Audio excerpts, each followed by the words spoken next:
I'm photographer David Bergman, and this is 2-Minute Tips for Adorama TV.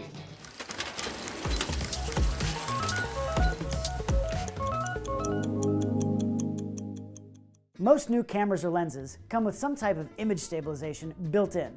Today I'm going to talk about what IS is and when you should use it. So really, what is image stabilization?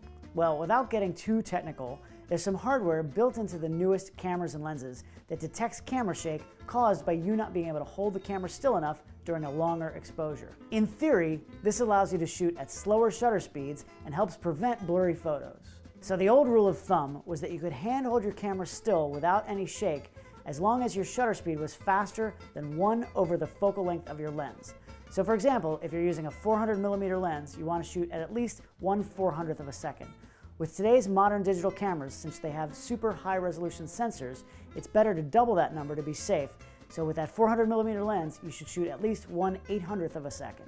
Image stabilization claims to give you a few extra stops of hand-holding ability so you can shoot at slower shutter speeds without getting blurry photos. Does it really work? Well, the newest lenses have pretty amazing IS systems built into them, some with as many as 3 different modes depending on what kind of shooting you're doing.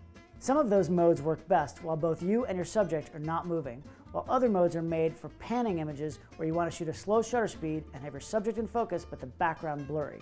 So when won't the IS help you? Well, it won't slow down fast motion like sports action.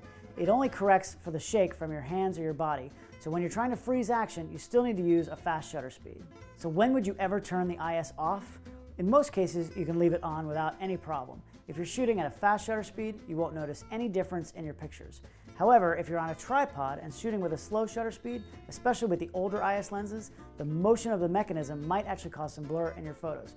So it's best to turn it off then. Should you spend the extra money on IS lenses? Well, it really depends on what kind of things you shoot, but if you need the extra stabilization, especially at low shutter speeds, it's a no-brainer to make the investment. Thanks for joining me today on Adorama TV. Don't forget to subscribe for more amazing videos, follow me on social media @David Bergman, and go to the Adorama Learning Center for lots of other great tips and tricks.